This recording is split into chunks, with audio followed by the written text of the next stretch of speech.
It's Wednesday, April 18th, 2012. It's pouring out.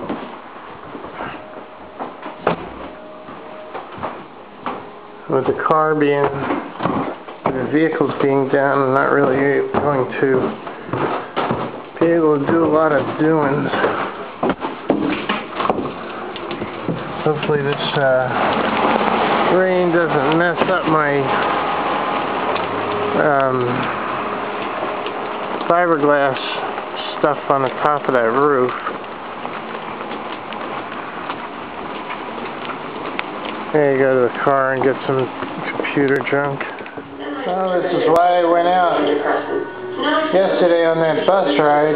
Get some hot dogs. I ate half of them yesterday, and I ate the other half today.